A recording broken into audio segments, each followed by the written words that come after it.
Assalamualaikum warahmatullahi wabarakatuh. Salam Om Swastiastu, Namo Buddhaya, salam kebajikan bagi kita semua. Baiklah, selamat datang rekan-rekan divisi semua di acara rapat tahunan PT Mebel Laras Jatiro untuk inovasi dan juga evaluasi 1 tahun. Semoga kita dilancarkan acara diskusi tahunan dan juga rapat tahunan ini. Baiklah, saya mulai. Kami dari bagian Research and Development telah menghimpun beberapa data. Yang pertama, karena kita memiliki modal yang cukup besar, sehingga persaingan di bidang F&D ini cukup tidak terlalu padat ya. Walaupun banyak pesaing, tapi tidak terlalu padat seperti bisnis food and beverage. Selanjutnya, data dari World Economic Forum bahwasannya untuk proyeksi dan juga peluang bagi industri F&D sangat positif dan juga grafiknya terus meningkat hingga tahun 2045.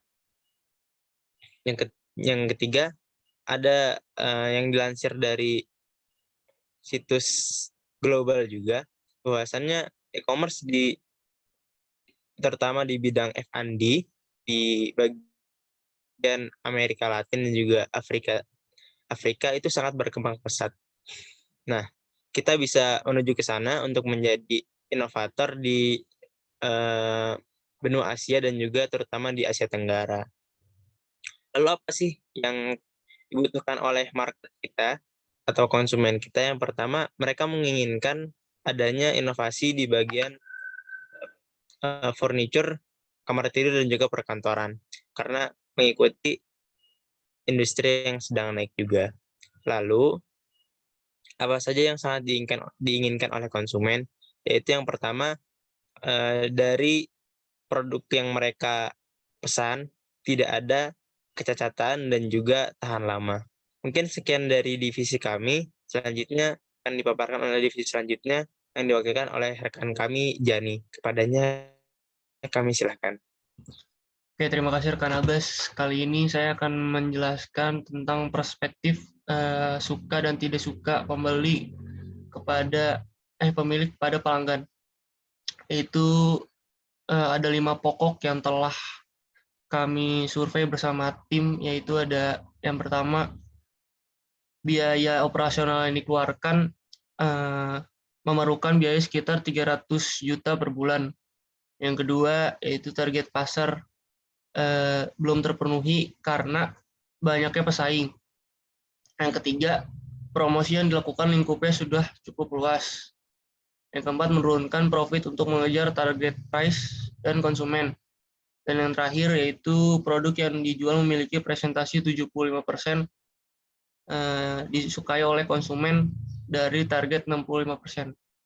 Mungkin sekian dari penjabaran dari divisi saya, dilanjutkan oleh Putri. Terima kasih. Baik, terima kasih Jani. Di sini saya akan menjelaskan di sini divisi saya menjelaskan apa tujuan atau kegiatan yang direncanakan dari pemilik bisnis tersebut. Jadi adapun tujuan atau alasan yang akan direncanakan pemilik bisnis yaitu untuk meningkatkan kesejahteraan pemilik bisnis maupun masyarakat, terutama yang ada di sekitarnya. Salah satunya menjadi usaha mebel berkelanjutan, dan untuk selanjutnya ikut melestarikan green economy, menjadi market leader di Indonesia, serta mendukung digitalisasi. Untuk selanjutnya bisa dilanjutkan oleh Tiara.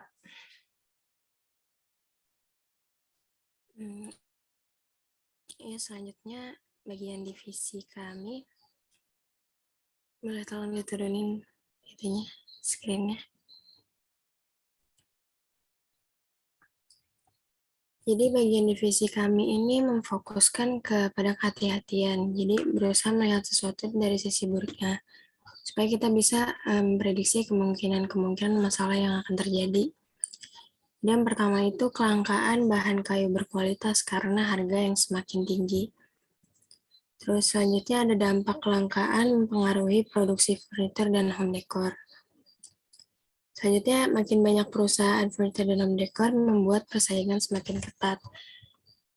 Karena kan nggak cuma ada satu perusahaan furnitur dan home decor, ya ada banyak. Terus selanjutnya kekurangan modal untuk produksi karena teknologi produksi semakin tinggi. Apalagi di setiap perusahaan itu memiliki teknologi yang berbeda-beda.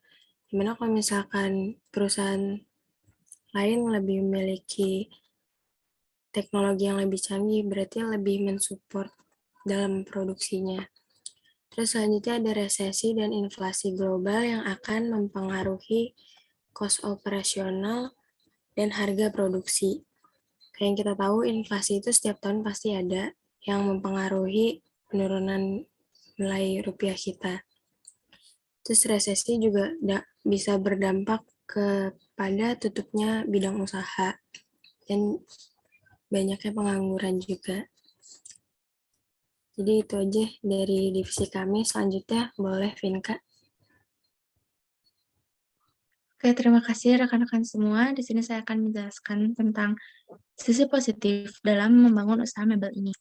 Banyaknya pengguna mebel kayu dinilai masih sangat tinggi. Selain mempunyai kualitasnya yang bagus, mebel juga mudah ditemui. Dengan banyaknya perusahaan kecil dan perusahaan menengah yang semakin berkembang di daerah-daerah perkampungan dan di kota. Industri mebel dianggap sangat efektif, khususnya di daerah pedesaan.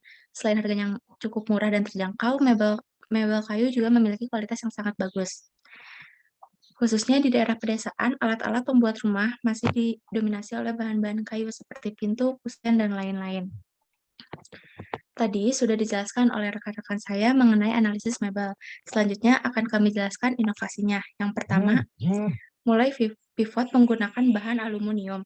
Saat ini sudah banyak inovasi mengenai mebel kayu. Barang yang dihasilkan bukan hanya berbahan dasar kayu, tetapi sudah mulai inovasi ke bahan dasar aluminium, seperti rolling door, tralis, dan masih banyak lagi. Selanjutnya akan dilanjutkan oleh rekan saya, Abbas. Terima kasih atas waktunya. Selanjutnya kita akan memproyeksikan anggaran untuk menuju 2045. Kita akan memfokuskan riset dan juga membuat teknologi di bidang F&B, sehingga kita memerlukan banyak anggaran di sana untuk mengadaptasikan IoT ke dalam bisnis kami, sehingga selanjutnya ada smart door dan juga furniture yang akan dimasukkan teknologi IoT. Itu dari kami. Selanjutnya, Jani boleh memaparkan inovasinya. Mungkin inovasi dari saya itu memperluas pasar nasional dan global dalam hal ekspor dan impor. Hal itu bisa membuat perusahaan kita menjadi baik ke depannya karena bisa membuat perusahaan kita terkenal oleh lingkungan luar. Sekian mungkin inovasi dari saya. Mungkin dilanjut oleh Putri. Oke, mungkin inovasi yang dapat saya berikan bisa berupa membuat aplikasi pemesanan berbasis digital yang dapat diakses oleh banyak orang, sehingga mempermudah konsumen untuk membeli suatu barang dan dapat mengetahui deskripsi dari masing-masing produk, serta kualitas barang yang akan diinginkan, dan sehingga para konsumen akan mudah untuk membeli barang tersebut. Mungkin untuk selanjutnya bisa dilanjutkan rekan saya, Tiara. Ya, mungkin inovasi dari saya itu membuat campaign di media sosial dan media massa lainnya. Jadi kayak yang udah dibahas sama rekan-rekan saya sebelumnya, inovasi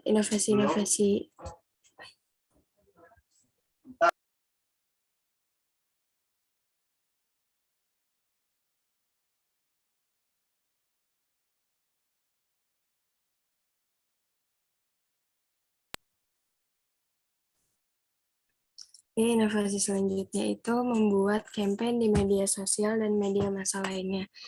Seperti yang udah dibahas oleh rekan-rekan yang lainnya.